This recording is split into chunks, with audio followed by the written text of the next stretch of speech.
Bismillah ar-Rahman ar-Rahim is announced in our calendar and also through email that we plan to discuss importance and etiquette of pilgrimage Najaf, Karbala, Kassamali and Samarra. The course will focus on connecting spirituality to the Imams who are visited and the main adab, etiquettes of ziyarat. Also practical issues such as salat in the airplane, performing wudu made easy, and complete or shortened prayers in Iraq will be discussed. We'll also give you time, inshallah, for question and answer session if there is time. We want to discuss about the importance of going to Karbala. I believe all of you have read and listened to a lot of hadiths regarding going for ziyarat. So we want to discuss about those things, inshallah, but just the practical aspects, inshallah. And also based on our experiences there, we'll share with you some of the things. Let's begin with the ayat of Quran.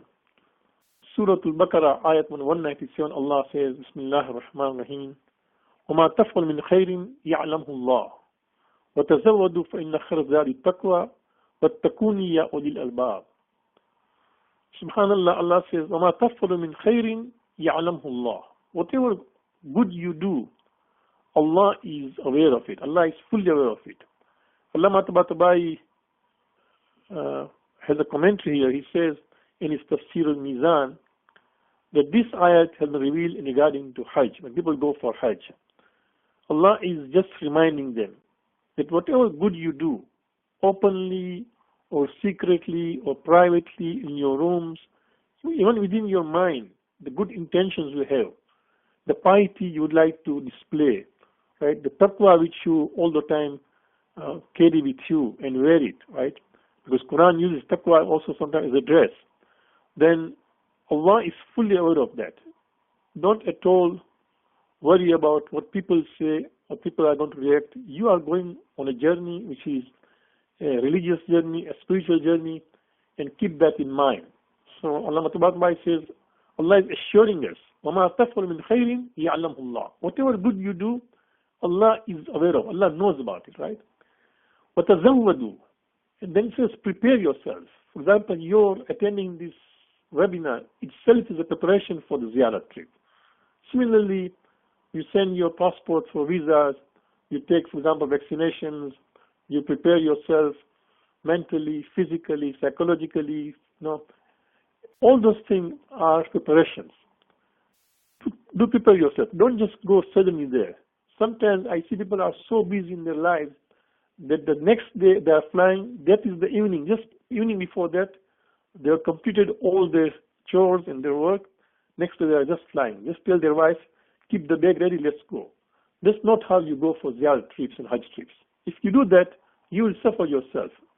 Because what happens is that you will not enjoy, you will not find the spiritual lutf. Lutf is the special kind of grace, right? The word which is used in Arabic is lutf. Lutf is a grace of Allah subhanahu wa ta'ala, that when you go on spiritual journey, you find that contentment, that pleasure, right? That spiritual pleasure. So if you go without preparation, that's exactly what happens. And then not only that, people all the time find mistakes with organizers, with, for example, their journey, because they are not prepared. But once you are prepared mentally, physically, spiritually, psychologically, right, socially, then you find that you really enjoy every moment of it.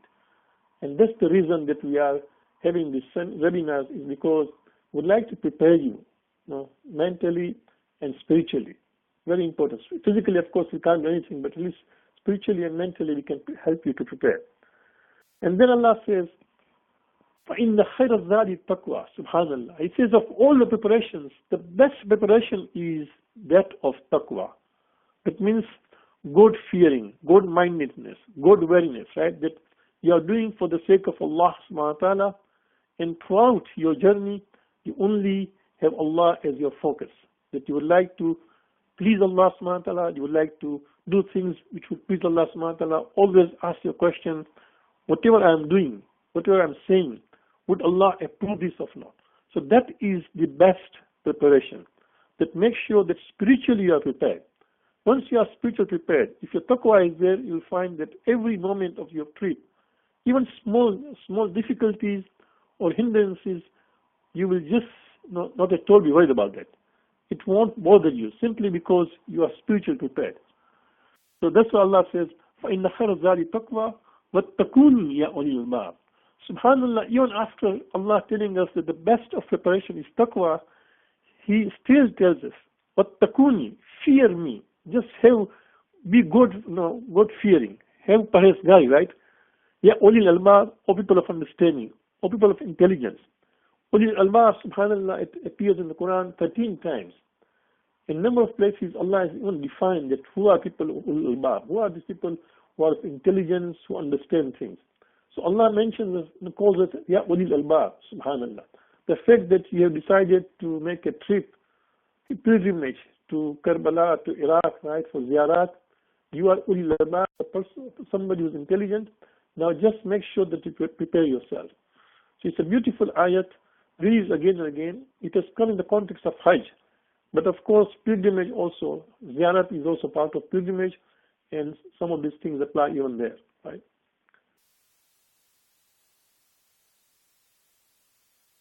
As far as ziyarat of Arba'in is concerned, it is clearly mentioned, sanctioned in the hadith.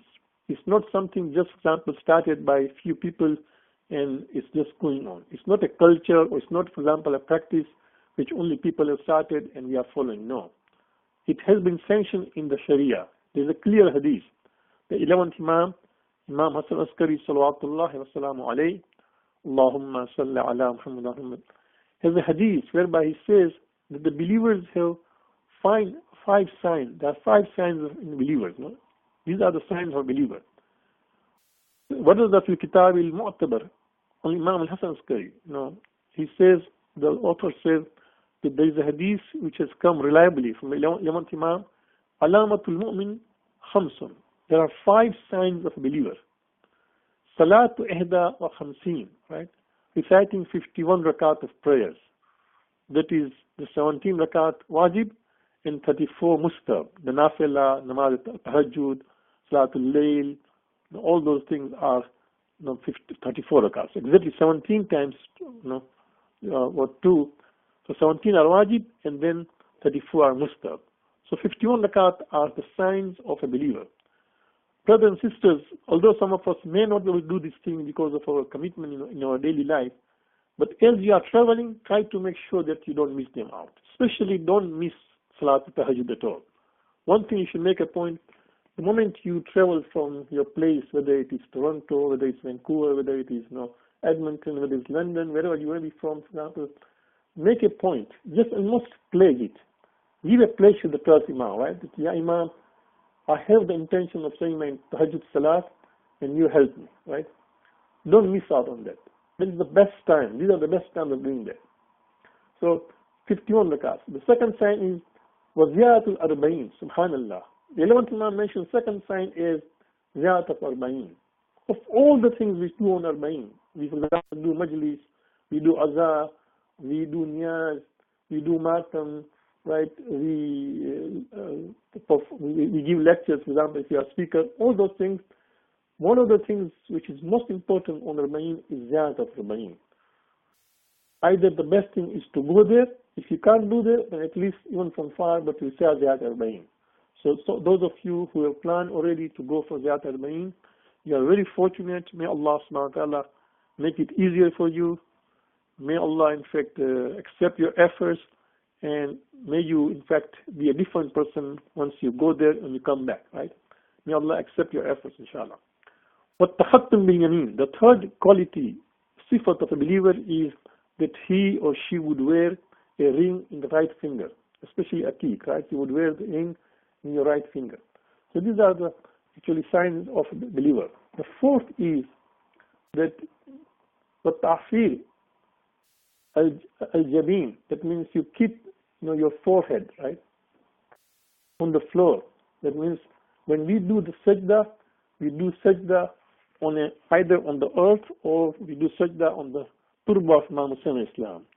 Allama Ayatullah Mutahari, subhanallah, in one of his books, Shaheed, Baba Shaheed, he says when a person does sajda on turba, on khak shafa, then the effect of that is like going, the effect of that it will go to the seventh layer of the floor, and the dua will be accepted to go to the seventh heaven. So that is just the effect of doing sajda on Khak Shafa. Inshallah, since all of you are going to Karbala, make a point that you bring Khak Shafa, both the turba and also tasbih. All of us use tasbih. The best tasbih is that which is made of Khak Shafa. Of course, when you buy that in the market, you'll find that the strings which is used to hold those beads are a little weak. So make sure that either you take with you a good string and then you can change it immediately, or when you come back, change the string. But make sure that you have it. And the fifth is about sifat of a believer is وَالْجَهْرُ بِسْمِ rahman rahim. Whenever you say your prayers, always say Bismillah ar-Rahman loudly. This is even those who say wajib namaz, for example, Zuhr and Asr, when we say Qiraat slowly, Bismillah has to be said loudly. The only, of course, exception here is if a lady is saying her namaz, if there is no mahram there, then they should not say it loudly that their voice is heard by a mahram. But other than if you are saying at home, only mahram are there, your children, your spouse, or your parents are there, there is nothing wrong, you can follow this. This was in fact the habit and practice of Imam Ali alayhi salam. So these are the 5 sifat of a believer. And of one is Ziyarat Arba'in. Besides that, also going to Karbala, there are special occasions. 4 of these are, you go to Karbala, if you can make it, on the day of Ashura, middle of Shaban, on the day of Arafah, and Arba'in. I request you to pray for me that I can go there for Arafah. Alhamdulillah, I've been to Karbala on the day of Ashura. I've been there Nime Shaban. I've been there on Arba'in number of times, right? And inshallah, this year also I'm planning to go there. But day of Arafah, I've not been there as yet. So just pray, inshallah, that I can do that also. We go to the next slide. Before you depart, some of the things you need to reflect. Just these few points we are sharing with you. Knowledge, marifat about the person. Inshallah, if you go to Iraq, you are going to visit Imam Hussain al-Islam. You are going to visit Amir al-Mu'mineen al-Islam in Najaf. You are going to visit Abbas al-Islam in Karbala. We are going to visit all the Shuhada in Karbala. Ali Akbar, Ali Askar, and other companions of Imam. Habib Mazahir has a separate grave. Right? Then, inshallah, you may go even to Kassamali. So we are going to visit Imam al-Jawad, Imam al-Kazim, right? Nowadays, alhamdulillah, the roads to Samarra are open, so we are also going to visit, inshallah, Samarra. We are going to visit Imam al-Hadi, Imam al-Askari, right? So these are the Imams you are going to visit and the Shuhada. For example, in Najaf, in Wadi al-Salam, you are going to visit Nabi Hud and Nabi Saleh there, right? The graves are there. Plus, Wadi al-Salam is the oldest and the biggest cemetery in the world. You are going to visit there. Please, I really strongly advise you to read about these people. When you do that, then when you visit, for example, Imam, when you visit Abbas, when you visit, you'll find that your attitude is different. Your just reaction is different because you'll find that you're full of reverence. You suddenly have a special respect for that person because you just read now about him, right? And now you are visiting him. Otherwise, don't expect, when I go there, the local alim or what group leader is going to provide me. No, they cannot cover everything. But when you read yourself, and when you go there, you are prepared.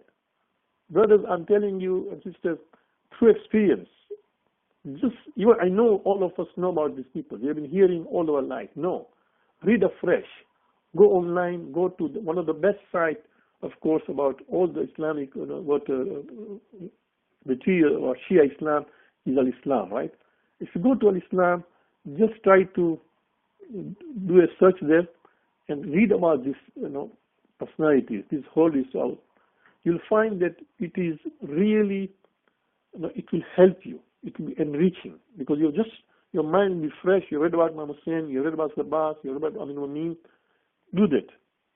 Have the marifat about the person you are visiting. It's very important. Even the hadith says that when you visit, having the marifat of, that means you understand who the person is. So from now, if you're not done from now onwards until you depart, make sure that every day either you listen to a lecture or read about them. So that way it will give you really a good feeling. Understand and ponder our recitations. Whatever you are reciting, it is in Arabic, right? Try to ponder over it. In fact, when you go and recite the Ziyarat, if you are going to Najaf, for example, you are going to be 4 days there, right? The first day you go there, you are going to recite Ziyarat with the group, they recite in Arabic, right? Thereafter, you don't need to recite always in Arabic. Recite the Ziyarat in your own language. It is Urdu or Gujarati or English, whatever it is, understand it, right? Those things are supposed to move you. Those things are supposed to bring about respect and reverence of the person you are visiting. Because in the Ziyarat, you'll find always there is a fazilat of the person you are visiting. So either read the translations earlier and then read the Arabic, or read the Arabic in the beginning, 1 or twice, but then read the translation. It's very important. That way, you will feel that you are actually, in the presence of really a holy person. A person who has been, a divinely inspired person who are really great. It's very important to understand and ponder what you are reciting. Every small thing, don't take it for granted, right? Number 3, what if we were to visit them during the lifetime? This is the question you ask. How different would be your attitude? How different will be your dress? How different will be your makeup? How different will be your stature if you were to visit Imam who was living just now? So just consider, because there is no difference. There is a hadith from the Prophet, even the Sunnis believe. Prophet says, "Man zarani fi mamati ka'anna man zarani fi hayati." The one who is going to visit me after my death is like the one who visits me when I'm living. This hadith is regarding Prophet and it applies to all the Imams also, right? Because they are living. They have died, but of course they have been killed, right? Their ruh is there. These people are shuhada. So they fully know who is coming, who is there. So make a point that you just think for a moment that I'm visiting an Imam is there. Although I cannot communicate with him, but he replies to my salam and says, "Assalamu alaikum ya Aba Abdullah," and then he knows I'm visiting him. So keep this in mind, that if you visit them during their lifetime, how different it would be for you.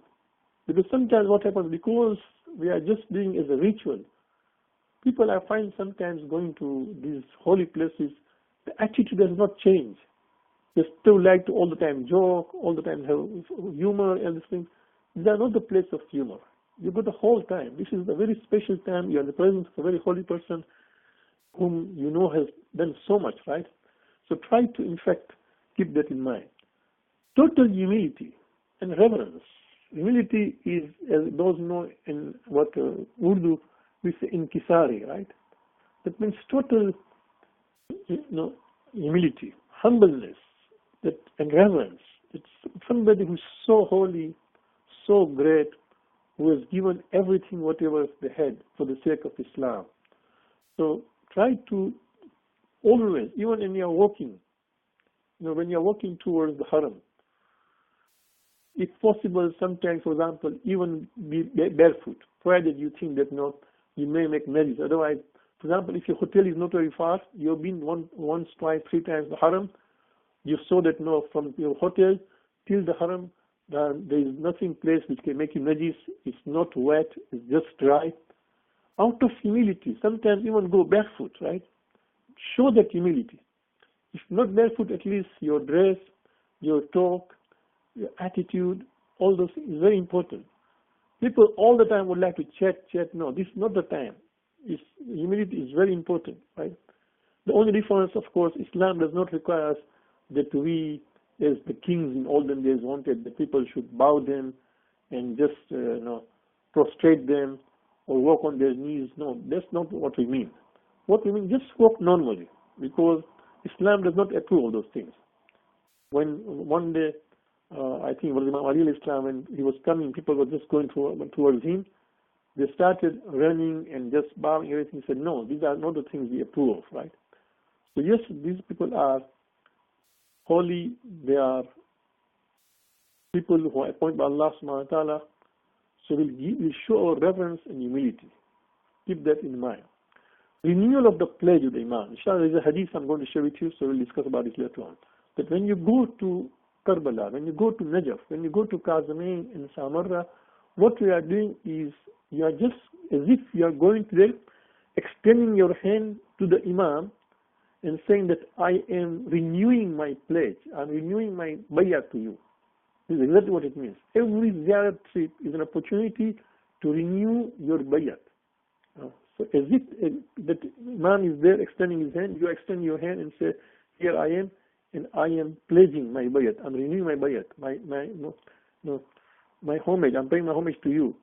That you are my Imam and I am your Shia, and I'll come to renew that. So keep that in mind. But there's hadith also we'll discuss about, inshallah. How can I change on account of this trip? This is the biggest question you have to ask. That how can I change once I go to Karbala, once I go to Najaf, once I go to Iraq, then how can I change? Keep that in mind, and what you do is that before going, just write it somewhere. These are my goals. This is what I want to achieve, right? Keep it there. Don't erase it. In your diary somewhere, and then from time to time, just check it. That have you been able to do what you had, what you had promised yourself for?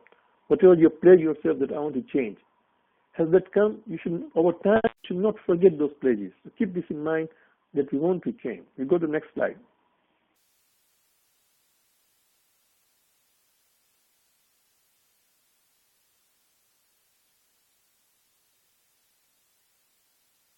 Brothers and sisters, over so many years, when I visited Iraq and also Iran and also Syria and also for Hajj, alhamdulillah, Allah has blessed me to go there a number of times.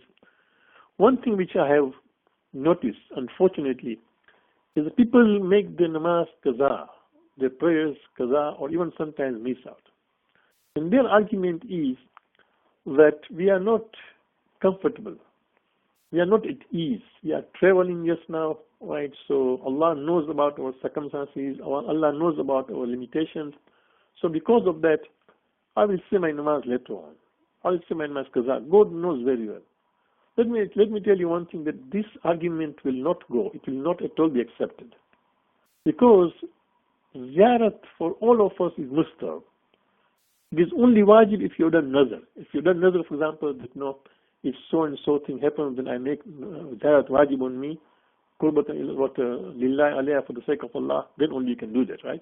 Otherwise, that is mustahab. And every mujtahid, every scholar, and so many hadith tell us that you can never do a haram thing when you want to perform a mustahab thing. Just in order to try to perform a mustahab act, in the process, you tread in by doing haram thing. This is not approved at all. You can never give preference to a mustahab thing over a wajib thing. You can never, for example, do a mustahab thing, but in the process do haram thing. And there is no doubt that delaying your prayers or missing your prayers is haram, right? We know about this thing. We've heard about this thing all our life, right? So keep in mind that do not delay, that means do not make your qada, nor miss out your salat, wajib prayers. Just because you are flying, just because you are driving, just because bus is going there, just because you have to go early in the morning, you are going to come late, all those things in their place. We are just now in the month of Muharram and then start Safar soon, right? We know how did the Ahlul Bayt were taken as prisoners from Karbala to Kufa, from Kufa to Sham and then back, right? We know all the stories. You will not find a single account, believe me, not a single account. Hundreds of books have been written on the events of Karbala. You show me a single account which shows that not only Imam Ali Zainabin, not only Imam Zainab, who are adults, even the children, the young people, you show me that one place which says that on account of the trip which they went as prisoners, they delayed their prayers. They did not say their prayers. You will not find a single account of that, right? So keep this in mind. Let me share with you hadith, subhanallah. This hadith is mind-boggling. I hope that will be enough to say everything. Actually, it speaks volumes. This is from the sixth Imam says, Hajjatun afdalu min ad-dunya wa ma fiha. Performing a Hajj is better than whatever is in this world, is better than the world and whatever is in it. Hajj is better. وَصَلَاتٌ فَرِيدَةٌ أَفْضَلُ مِنْ أَلْفِ حَجَّةٍ. And a wajib prayer is better than 1,000 Hajj. Now maybe this is a sunnah Hajj, but whatever it is, even if it's sunnah Hajj, let's say for argument's sake, the hadith doesn't say sunnah Hajj, but let's say just for argument's sake, that one wajib prayer is better than 1,000 sunnat Hajj, you can imagine. So how can you miss your wajib namaz? How can you delay your wajib namaz? So brothers and sisters, if you don't take from this seminar anything, just that you improve your saying of prayers on time, then it's a win for us. Then the efforts put by the academy is worth the efforts, believe me. So ensure that you don't at all delay your prayers and do not even miss out. Inshallah, we have the slides where we're going to discuss how to say your prayers on board, all those things we discussed to make it easier. But don't miss out on that. This is a beautiful hadith from the 8th Imam, which says, right, which tells everything that why we go for ziyarat. One of the reasons. Remember I told you, Imam says this on Hassan bin Ali al-Washa, one of the companions, he says, قال سمعت الرضا, he said, I heard the 8th Imam saying this thing, إن لكل إمام أحدا في عنق أوليائه وشيعته. For every Imam, there is a covenant on the neck of his friends and followers. We are the Shias, right, of Imam. So because he is our Imam, because we are his followers, there is a covenant, there is a pledge. So it's something which connects us with them, which is on our neck. It cannot be free. That covenant is there. By saying on the neck, that means it is always there. For example, somebody who's wearing necklace all the time, right? It will be with you all the time, wherever you go, whether you sleep or you know. In the same way, on our neck, there is a kind of pledge, there is a covenant, right? Because Imam is there, for every Imam. وَحُسْنُ الْأَدَاءِ, right? وَإِنَّ مِنْ تَمَامِ الْوَفَاءِ بِالْعَهْدِ وَحُسْنُ الْأَدَاءِ زِيَارَةِ قُبُورِهِمْ. He says one of the best way, one of the best and complete way to fulfilling this covenant is visiting their graves, right? So just now as we are going to go to Najaf or Karbala or Kassamali or Samarra, we are actually fulfilling that covenant with the Imam. I'm really sometimes surprised to hear that people have not been to Ziyarat for many, many years. Not that they can't afford. They just think, oh, this is not wajib, it's not important. You know, you are making it because there's a covenant, you know, you are fulfilling. One of the best ways, because time has kept us behind, Imam is not living with us, we are also far. So what we can do, one way is just visiting their graves. It's like almost visiting them, right? If Imam was living today, you will make a point. Look at this, for example. I know that I'm giving an example, but just now, in every year, this Bahari, Shia Baharis, those of you who know, just now the leader was visiting Dar Islam during Ashra of Muharram, right? He was there. And because he was there during Ashra, you know, I was told 30 to 40,000 people all worldwide just went there. You know, just because their Imam, their Dai, it's not even Imam, their Dai. Dai, that means the one who does Dawah, who does Tabligh, right? So, who is one of the representatives of the Imam. This is their belief upon them, right? And of course, you listen to the lectures and something, there is something to think about, right? But even then, there's no comparison between their da'i and our mujtahid, subhanallah. Their knowledge and their taqwa and piety, but without criticism, but see their commitment, right? The commitment that people from far and wide, in fact, somebody even showed me a clip that just now in Yemen, there is a war going on. So even during this, when the war is going on and there is a blockade, these Baharis, they took the risk.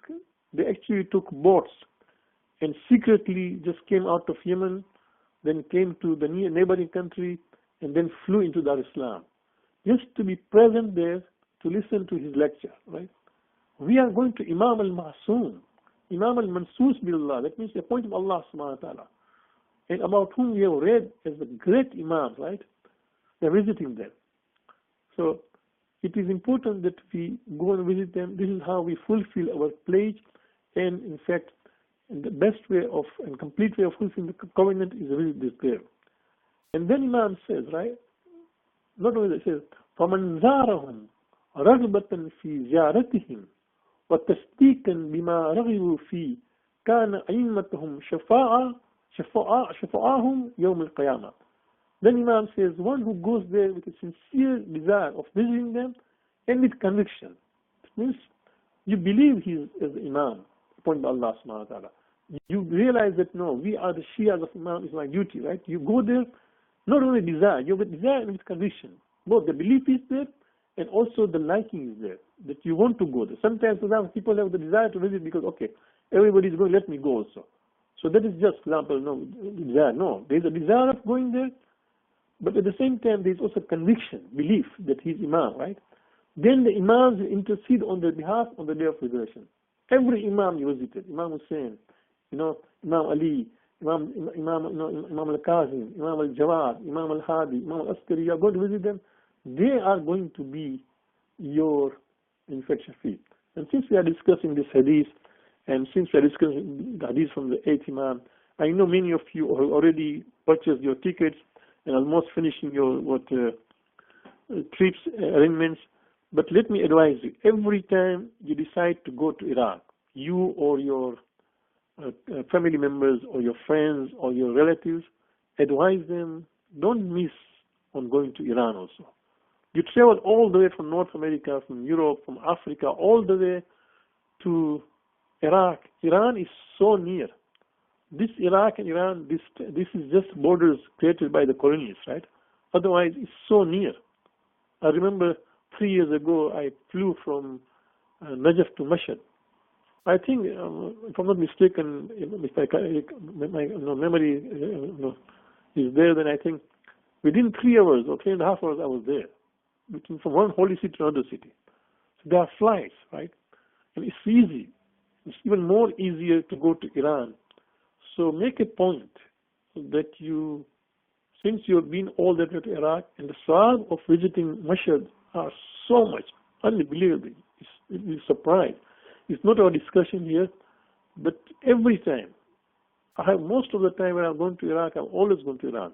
Only sometimes when I go with a group and the group would want me to always be with them from beginning to end, then I have no choice.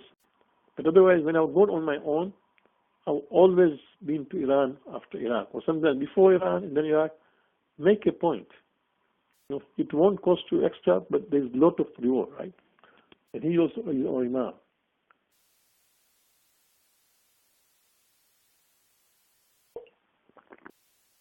The book Mafatihul Jinan has a special section on ziyarat. The first section in Mafatihul Jinan is regarding the common amal, du'as, for example, after namaz. The second section is different months, right? What are the amal of Rajab, the Rajab amal of Shaban, Ramadan. And then the third section in Mafatih is that of ziyarat. Within the ziyarat, the longest section is ziyarat of Imam Hussein. So in the section of ziyarat, there are adab of ziyarat. It's beautiful. One should look at it. Those of you who can read Arabic, or even nowadays translation has been done of Mafatihul Jinan. So if you can get translation, there are 28 adab mentioned. It's really interesting. We have just mentioned a few of them. So if possible, travel on select days. I know all of you have already booked your tickets, so now you have no choice. But even, for example, let's say if you are traveling from here to Dubai, or from here to London, or here to, for example, Turkey, and then if there's any choice, right, your trip to Ziyarat, preferably try to choose either Saturday, Tuesday, or Thursday. So keep this in mind. It's not now, in future, whenever you book your flights for Ziyarat, for Hajj, see if your departure is either on Saturday, on Tuesday, or Monday, or Thursday. This is mustahab, it's not wajib, so if you can't do it's okay, right? And there is clear hadith, avoid traveling on Monday, or Wednesday, or Friday before Zohar. Friday after Jummah is okay. So these are some of just guidelines, right? The fact that Imams have told us these days, there must be some wisdom. I have no doubt. I will not skim the wisdom, but I have no doubt that there is wisdom. And I try to follow, right? Fast before you travel. It can be any 3 days, but if you have a choice, if you can do it, then the best thing is Wednesday, Thursday, and Friday. Fast for 3 days. Okay? As you are traveling for ziyarat, it's mustahab to fast for 3 days, right? And then, once after fasting, right, once you are traveling, make sure that you give some sadaqah. Sadaqah is the best way. I know all of us take travel insurance, which is fine. You can take travel insurance policies. But here is what the fifth Imam, Imam Bakr Islam says, in Abi, referring to his father, Ishtara salamata min Allahi azza wa jalla ma tayassara, subhanallah. He says, my father used to purchase and ensure the security over the trip, salamati during the trip, through what? Through giving whatever he can afford in sadaqah. Subhanallah. It doesn't even say give 1 dinar, 1 gold coin, 10 gold coin, no. Whatever is within your reach. But at the same time, don't give so little. For example, if you are going to travel to Iraq for ziyarat, it may cost you, for example, say $3,000, right? Or $4,000, or whatever it is, right? So, say whatever you can afford, give something in sadaqah also. Before traveling, you can also give there once you find people are in need. But sadaqah is very important. Say some of the recommended du'as. There are special du'as to be recited for travel. One of the things which the Prophet says, make sure that every time you travel, not just for ziyarat, every time you travel, recite 5 surahs, right? These are the 4 Kul and Surah Nasr. Iza ja Nasrullah. So recite 5 surahs. It says these are the best companion in your trip, right? So these are, recite 5 surahs. These are 4 Kul, right? And Surah Nasr.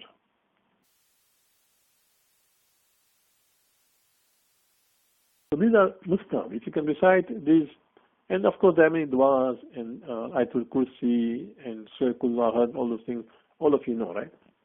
Then in fact Imam advises something quite interesting. Imam says, min fiqhil musafiri hifzu nafakati, subhanallah. Sometimes people are so negligent about their wallets, about their purses, about their belongings, about their money, and suddenly you find that they've lost it.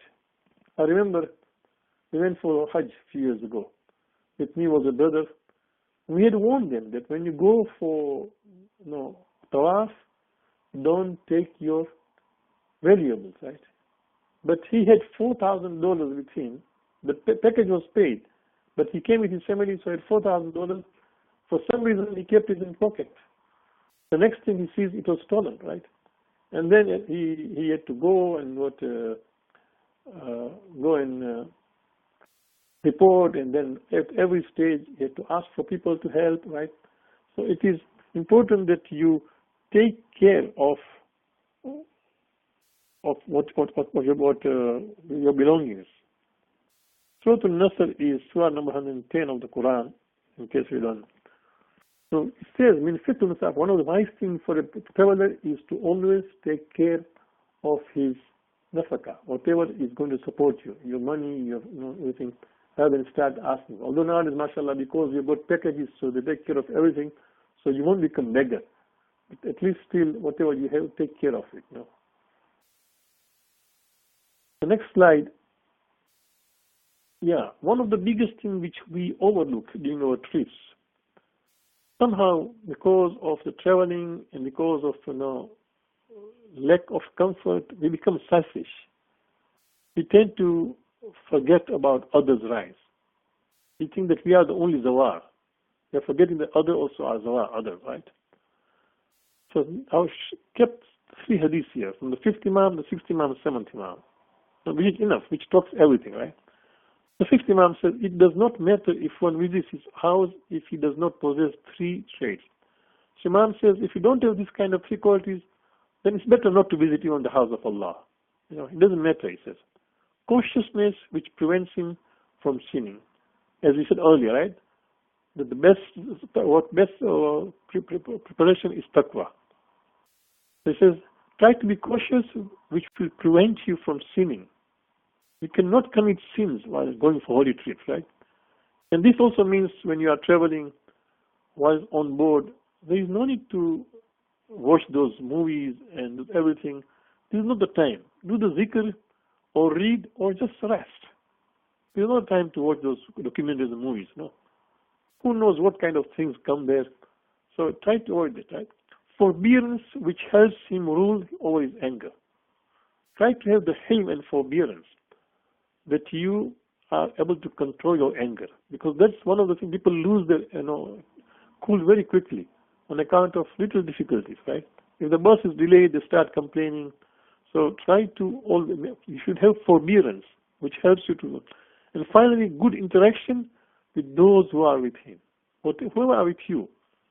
Interact with them. Always be reasonable with others. Even I'll give you an example, and you'll excuse me for that. People who use washrooms, they forget that after you use, somebody else is going to come. No, that should not be the case. Make sure that please try to be reasonable, considerate with others. So it is very important that we do, in fact, think about others, right? The sixth hadith from the sixth Imam says, you should be a good companion to those who accompany you. Speak less, say only that which is good, mention Allah increasingly, wear purified clothes, that means wear yourself well, right? Perfume yourself, ghusl before going to holy places, be humble, establish a lot of prayers, say salawat, help the needy, and not look at what is forbidden. Because in the travel, because there are men and there are women, there are young girls, there are young boys, all those things. This is not the time, for example, that you look at what is happening and what somebody is wearing, So whatever is forbidden is, don't look at it. This is one hadith you can see. Imam has said so many things. Subhanallah, try to be a good companion, right? Speak less. This is one of the biggest things. People go on talking all the time, as if they are experts in everything. They want to contribute to everything, speak everything. Until that time you're not being asked for, don't do that. There are people who are taking care of that. Let them do it. It's not our work to, for example, start talking and lecturing others or giving ideas to them. No, the others who are doing it, let them do it. Then Imam says, always say things which are good. Yes, something good you can offer. Yes, why not? Say things which are good. Somebody has served you, thank them. For example, you find that the people who are volunteers serving them, talk good about them, right? Always see the positive thing. Mention Allah increasingly. Tasbih, best, some of the tasbihs, tasbihat arba, subhanallahi, walhamdulillahi, wa la ilaha illallah, wallahu akbar, or Allahumma salli ala Muhammad wa Muhammad is the salat. He said, astaghfirullah rabbi wa atubu ilayh. La ilaha illa anta subhanaka inni kuntu min al-zalimin. This is the dua of Nabi Yunus, right? Or la hawla wa la quwwata illa billahi al-aliyyil azim. Just recite this tasbih. Mention Allah a lot again and again, right? Increasingly. Wear purified clothes. Yeah. Try to wear yourself good clothes. You're in the presence of people, you're in the presence of imams, of shuhada. Try to wear yourself look good. But yes, perfume is mustahab, except that when you go to Karbala. Sheikh Abbas Qumi, rahmatullah alayhi, mentions Makharat al-Jinan, that it is mustahab to wear perfume every ziyarat place you go except Karbala. Because that's really, when you when you reach Karbala, you'll see that you'll be full of grief, huzn, right? There'll be malal, there'll be that kind of, because of mourning and all those things, you'll find that you will not feel like just wearing perfume. So, of course, try to avoid there. But besides that, anywhere you go, you are allowed to, it's mustahab to put on perfume. Yeah, ghusl is very important. Every time you go to the haram, now ghusl. Now, of course, maybe because you are living next to the haram, you may go even 10 times. Should you perform ghusl 10 times? No.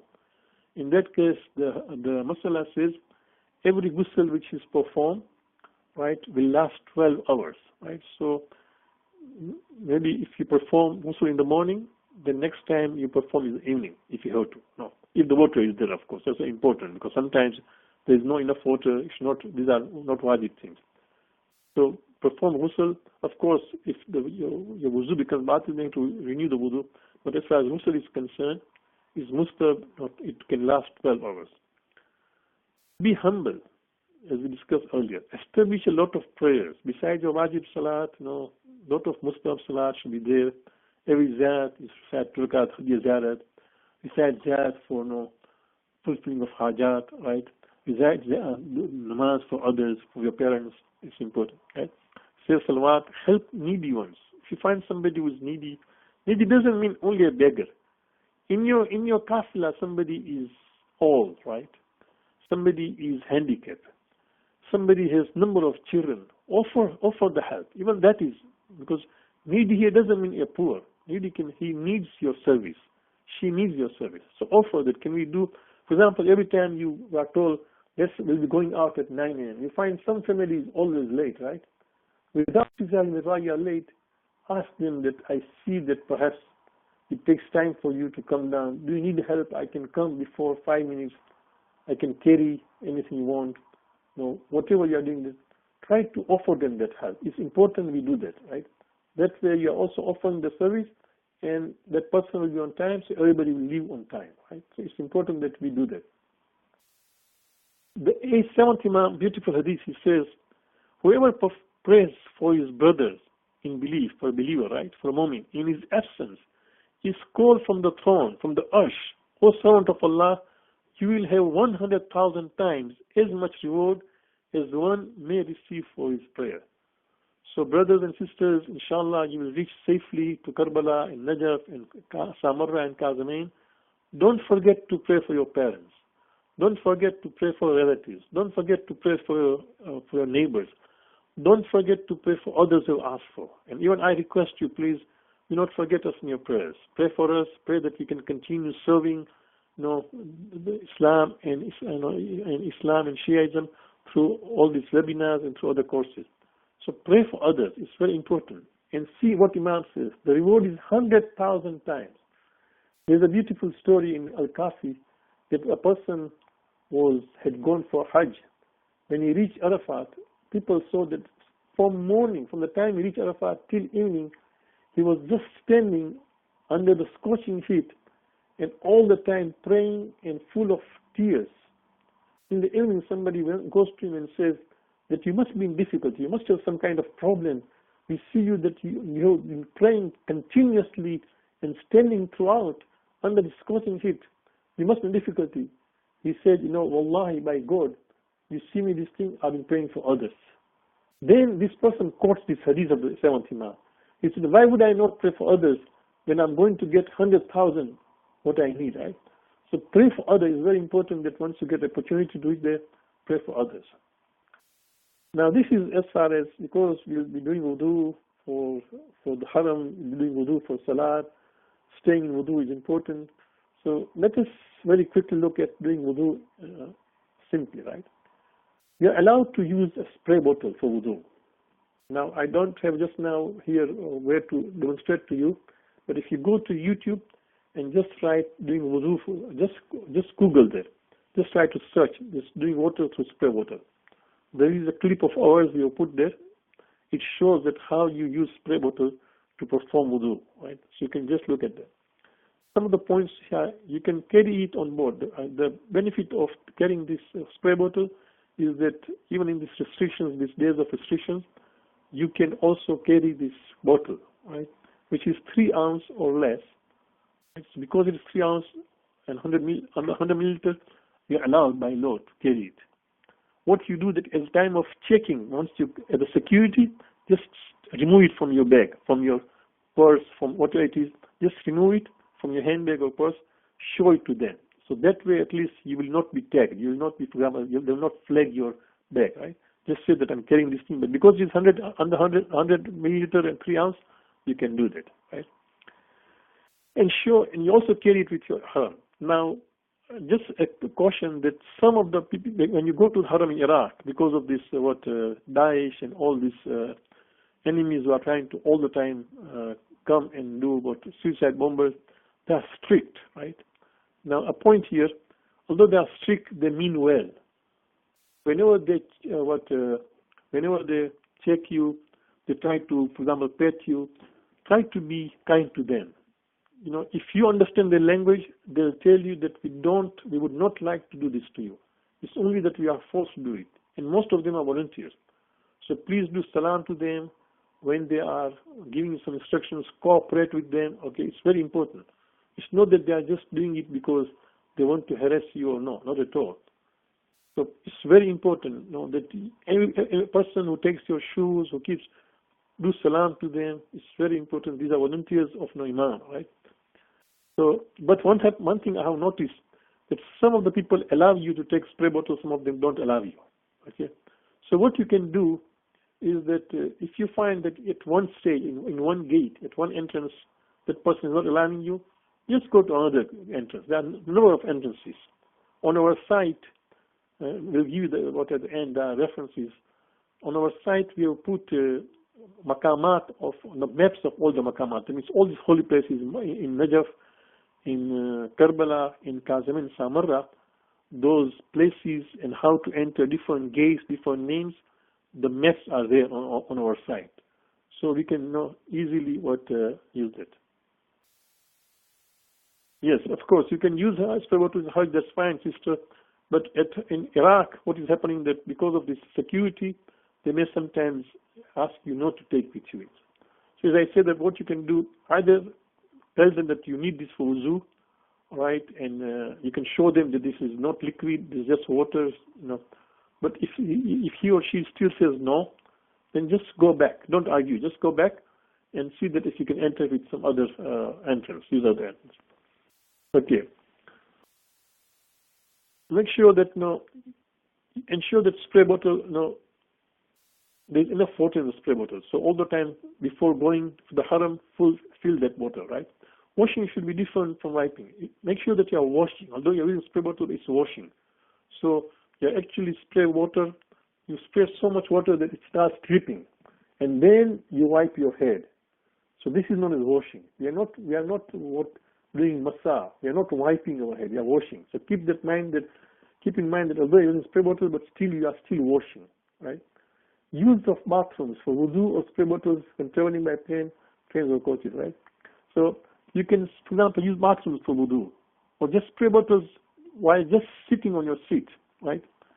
When you can sometimes even do spray bottle while on your seat. You don't need to go to the bathroom. So that's the advantage, right? Of course, sisters, when they have to use the spray bottle on the seats in the plane, make sure that you do cover your face, hair, and at the same time you also cover your hands. So somebody is there, for example, to block that side. Or, for example, if it's dark, then no problem. At night, for example, it's dark and you want to do your wudu in the plane, it doesn't matter because it's already dark and you're doing it, right? Renew your wudu using spray bottle whilst in the haram if you would like to keep your sport. Because sometimes if you go to the haram, if you leave the sport, it will go on. Especially during Arba'in. Forget about it. There's so many people that there is no way that you can maintain your sport. No? So if you want to maintain that sport, bottle is very important. Ladies, to ensure that not to expose hands and feet when doing wudu, okay, in public. Keep that in mind. Now, saying of salat on board, that was wudu, right? If you are scheduled to arrive at your destination early enough to go through security, perform wudu, and find qibla, and find a suitable place for saying namaz, then you're allowed to delay your prayers and say your prayers at destination. So, for example, let's say that you are flying from Dubai to Najaf, right? You fly from Dubai to Najaf, you left Dubai, for example, at say 3 p.m., right? And then namaz al-Zuhrain is getting qaza, for example, just at 5:30. This is just for argument, right? But that gives you 1.5 hours.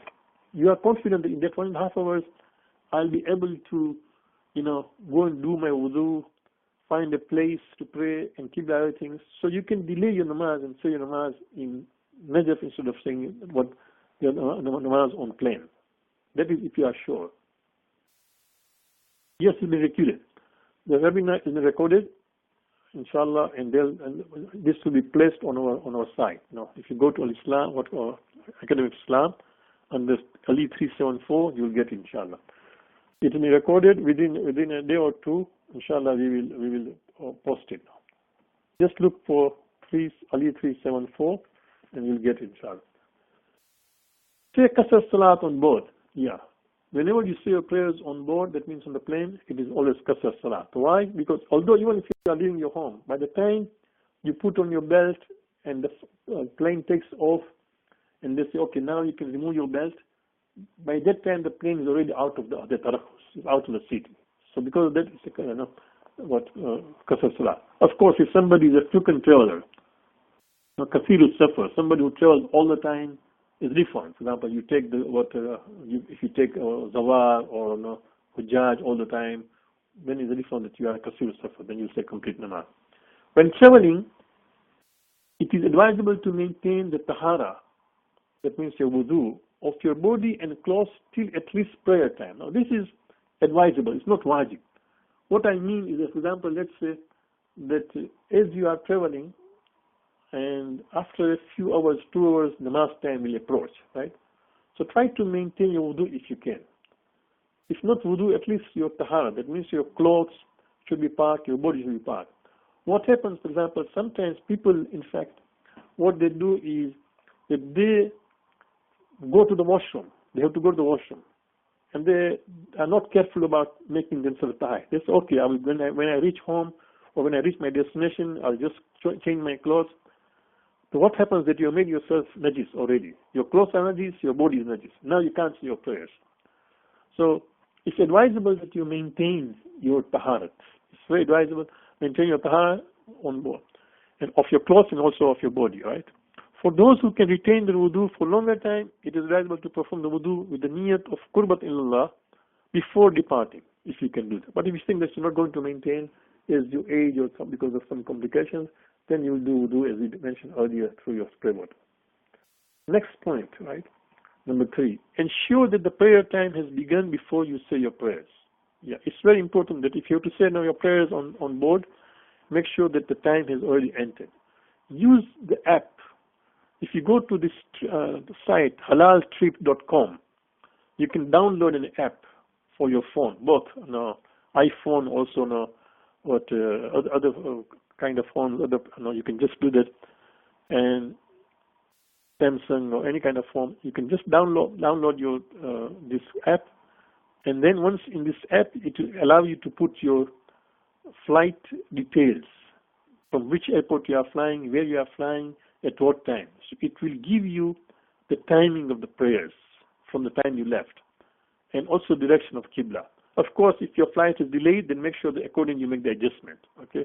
Because let's say, for example, if you leave at 11 a.m., they tell you, okay, that namaz will be after 2 hours on your flight. But because you left by half an hour late, your namaz will be 2.5 hours late.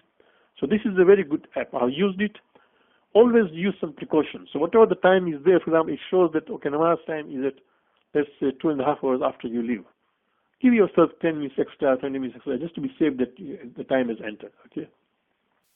Alternatively, for any reason, if you don't have the app or you forgot about it, then you should have the info of the local sunrise and sunset timings. While you are traveling, then that will help you determine the prayers. If you know sunset and sunrise, then of course, sunset is that after that, 20 minutes from there is Maghrib time, right? Sunrise before that is Fajr time, and between sunrise and sunset is the Zuhur time. So if you have this sunset, sunrise, that also will help you. Face completely towards Qibla, direction when saying Takbirat Ihram. That is important. That when you are saying Takbirat Ihram, you should face yourself completely. That means not only face, but the whole body. Face. Use of app from Halal Trip is also helpful in determining the Qibla. This also app helps you where the Qibla is. It will tell you, for example, in your sitting, as you are sitting and as the plane is flying, which direction is the Qibla. It will tell you. Of course, alternatively, if you don't have the thing, then then you can use TV screens in the airplane or ask member of the crew about the direction of Makkah. TV screens can also help you if you know how to use them. Do not be concerned about the change in direction of the airplane when you are saying your prayers. Yeah, once you start your prayers, if the plane slightly moves or changes, don't be worried about that. Okay? Just before every namaz, just make sure that you are facing Qibla. Otherwise, that's all. Okay?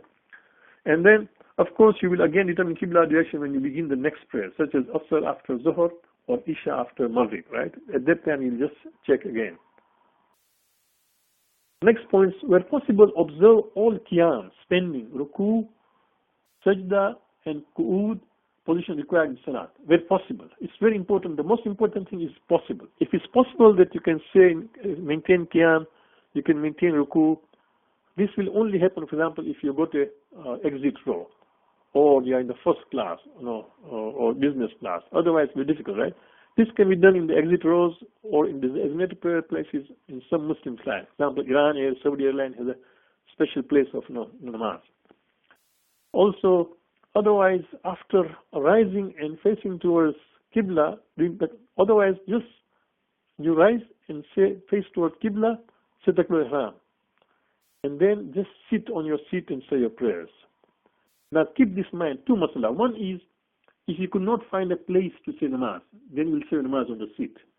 Secondly, even if you have the place for saying namaz, let's say that you can say your namaz at the back where they serve, or you can say namaz in the aisle, although I don't advise, but let's say you can do that, right? But at the same time, if you do that, and they make that problem for you, because nowadays the Islamophobia is going on, all those things.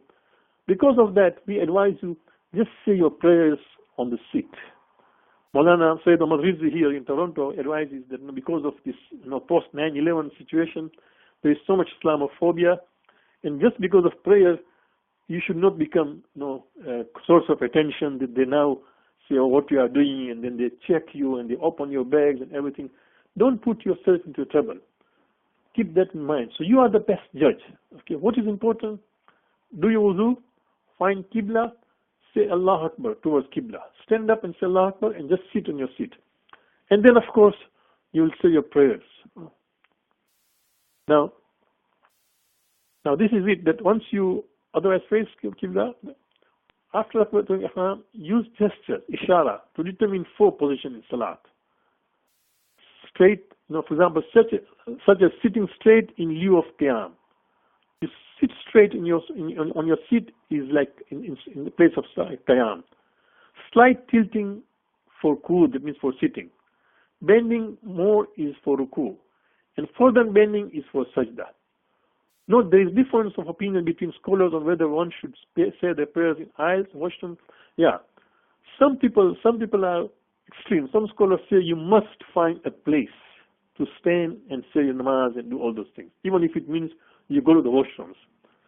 But some scholars say, no, you don't need that. You don't need to go to that extent. What you do is that just find a place if there is, otherwise say your prayers on your seat. But during Takbiratul Ihram, you should be just facing Qibla. Okay, so keep this in mind. What is important, as we said, you may check with your scholars locally, but it is essential that a Muslim does not face unnecessary harassment or profiling by airline crew or security officials. This is important, brothers and sisters. We don't know. Yeah, we have also at Pakistan. Yeah, same thing. Saying prayer is personal devotion between Almighty Allah, Lord, and humble servant. When I'm saying different scholars, I don't mean different mujtahid. It's just different scholars in your own cities. People have a different kind of understanding. The rule is most important that your honor, your dignity is also important. They should not harass you just because you are Muslim. Okay, so keep this in mind. Salat is a personal devotion between you and Allah. Okay, so these are just keep in mind.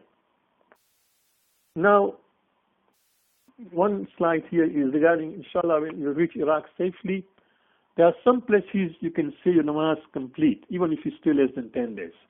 One is the higher of Imam Hussein. You see higher, the last word, H-A-A', higher. So if you don't know, you can ask those people who are there, just the security officers, those who are caring, those mutawalli, just ask them, because the same with Arabic, just can raise higher.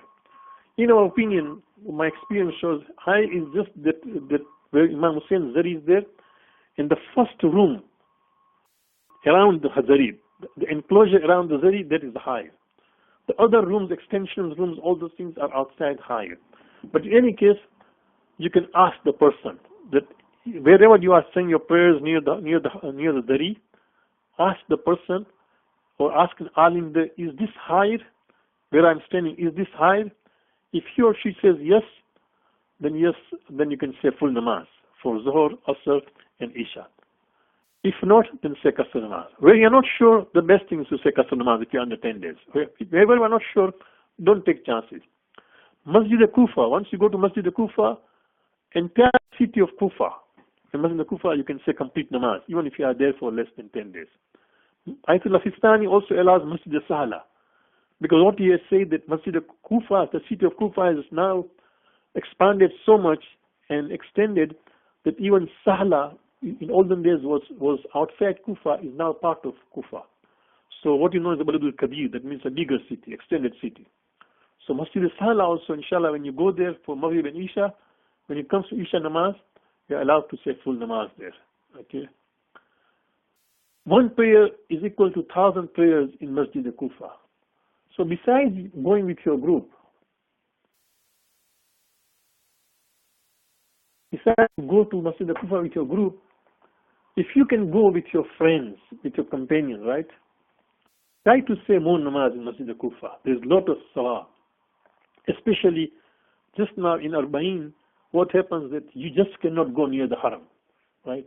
What is important, what you should do is that on the night of Arba'in or the day of Arba'in, right? Make sure that you are in the haram or outside the haram. Nearest to the haram you can go. Say your ziyarat Arba'in. So that is the most important thing.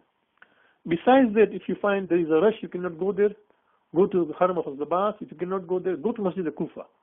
It's not very expensive from Najaf to go to Masjid al-Kufa and say your namaz there from Najaf, right? There's a lot of sawab. One wajib prayer is equal to one hajj. One mustahab prayer is equal to one umrah with the Prophet. One wajib prayer said in Masjid al-Kufa is one hajj with the Prophet. One mustahab namaz, nafila namaz, you say in Masjid al-Kufa is equal to an umrah done with the Prophet. The sixth Imam al-Islam says if people were to know people were to know the merits of saying namaz in Masjid al-Kufa, they would come to the masjid with crawling. Even if you, for example, had to crawl, you are so sick, you will not make it. That is so much reward of Masjid al-Kufa. So I know all of us, inshallah, will go to Masjid al-Kufa as part of the group arrangement. But then, if you can make, you should also try to go alone or go with your groups or friends. Special prayer of hajat in the middle of it. In Masjid al-Kufa, all the places is okay, but in the middle, there's a special prayers to be said for hajat. Make sure that you do that, don't miss out, and pray for others. 1,000 prophets and 1,000 awsiya. That means the success of the Prophet have prayed in that masjid. At least 1,000 wasi and 1,000 prophets have said. It will be the venue of the prayer of Imam Mahdi al-Islam. When he comes, he also is going to lead the prayer there. Masjid al-Sala also nowadays, as I said, is part of Masjid al-Kufa. This is Ayatollah Sistani's fatwa. If you are doing taqlid for somebody else, then check with your marja. Now this is the last slide. This just as a reference. But the last other reference I did not check today if they're active, but you can just, before, you can just see if they're active. But the last one, Academy of Islam, Ali 374, this is the place you'll find the slides of today. You'll find the recording, inshallah. And besides that, we also have added two references. One is, as we said, the maps of all the maqam. That means Najaf, Karbala, Kassamali, and Samarra, all the maps of different haram. We also put some of the photographs of these holy places. Any questions?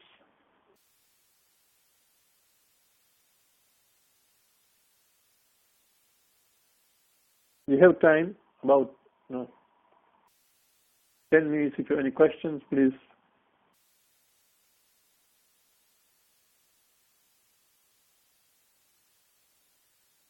You can write your questions here by just on the left side. You can just chat.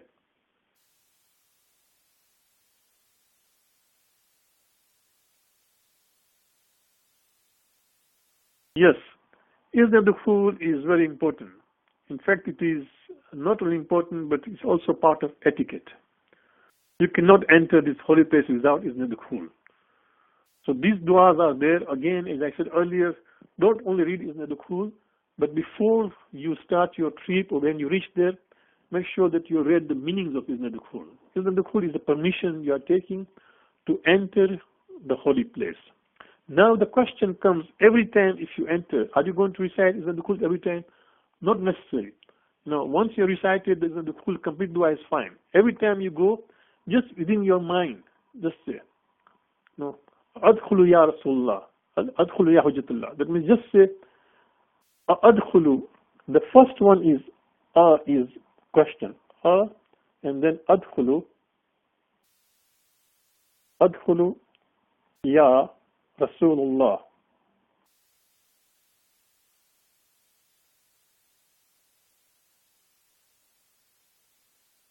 So, for example, adkhulu ya Rasulullah, can I enter, O Messenger of Allah? Can I enter, ya Hujjatullah? Or you can just say in your own language. Do you permit me, O Rasulullah, to enter? Do you permit me, that, O Imam, to enter? That's enough. That is when you go again and again. For example, for Zuhur namaz, for Asr namaz, for Fajr namaz. But the first time when you go, just recite the entire dua with understanding. That's important, because that's etiquette. But you'll be going, inshallah, again and again, because most of us will be staying in hotels or which are near the haram. So inshallah, in fact, avoid staying namaz at your home. Don't do that at all. The only time you have to do it, because on the night of Arba'in and day of Arba'in, because of lot of rush, you may not be able to go there. In that case, my advice to you is, take your musalla, take your more, right? Do your wuzu at your hotel, go out. The nearest you can reach, go there. Even brothers and sisters, even if you get a place where they keep the shoes, do that. Last year, for 3 days, every day in the Fajr, my Fajr namaz and my Tahajjud namaz was said near the shoes. But I didn't mind. Not at all. It did not at all bother me, because that also was near. Okay, so during those days, because of the rush, just be in wudu, take a bottle of wudu and your musalla, all right, and your turba. These 3 things should be with you. And a bottle of water will be good, for drinking, for example. Don't take anything else, nothing else. Don't worry about it all. Your ID card should be there, hotel card, that's all. Wherever you get a spot, just say namaz, because there will be so many people.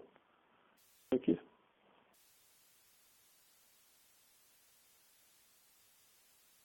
Yes, in fact, if your clothes become dusty whilst walking from Karbala to Najaf to Karbala, Kufa to Karbala, that's fine, there's nothing. In fact, some people also believe, some scholars believe, that those clothes which became dusty whilst walking should be the very clothes you should wear for the first ziyarat, provided they have not become najis. Because those dust also will know what bear for you. They will do shahadat on your behalf, that you walk. So don't worry about that.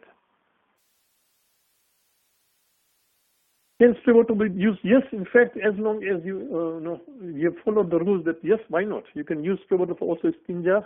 Make sure that you are washing it. Not so, yes, enough water you do that. After all, for example, urine has come out, and then you put water and try to make sure that you do 3 times. First intention is, first you put water. The intention is to izal najasat. It means you remove the najasat. And then again, washing 2nd time and 3rd time. Yes, you can do that.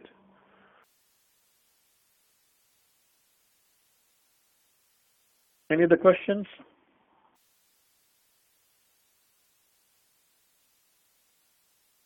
If you do not have any questions, again, thank you very much for joining the webinar. We really hope that you have. Okay, no meat in Karbala. Yes, this question has always come again and again. And my reading shows that both these things are there. Some of the hadith says don't do it, some of the says allowed. So what I have decided, this is what I advise to people. I'm not saying this is a masala, this is just advice. That where you can avoid it. Just take fish or vegetable, other things. Where you have to eat, for example, then eat it just as a necessity, not as a kind of joy or enjoying. Because let's say you go to the hotel and they've got so much food, and everybody is just having a lot of chicken and meat and enjoying your food. No, that should not be the case. Okay, just eat it because you need the strength to do ibadat, to visit with that intention. Do that. Okay, when you can avoid, for example, I can do without meat. For example, for the days I'm in Karbala, I'll just eat fish, or I'll just eat vegetables. I'll eat, for example, pilau and other things, but without meat, fine. There's nothing wrong with it. Yes, we have said, inshallah, these are being recorded, inshallah. They will be within, inshallah, by tomorrow or day after tomorrow, it will be there on the site.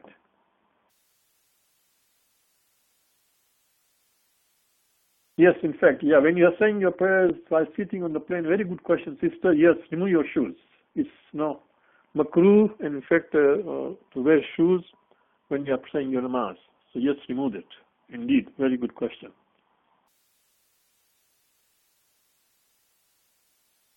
Yes, for takbir haram you must stand. You must stand. What you do is that no, slightly stand and turn towards Qibla, sorry, and then sit down.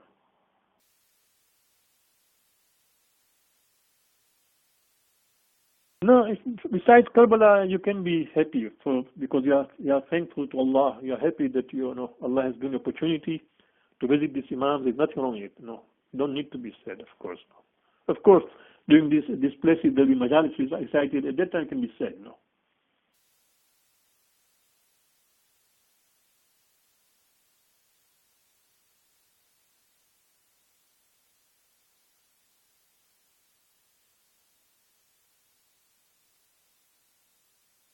I don't understand the sites. Which are the sites? No, which the page sites? Okay, sites. Okay, okay. No, this will inshallah. This will be the slides and the recording will be there on our site. Inshallah, if not by tomorrow, then at least by Monday, inshallah. Please don't forget us in your du'as. Thank you very much. Thank you for joining us and keep posted about our courses and webinars, inshallah. Inshallah, we'll be posting this slide by Monday, if not by tomorrow.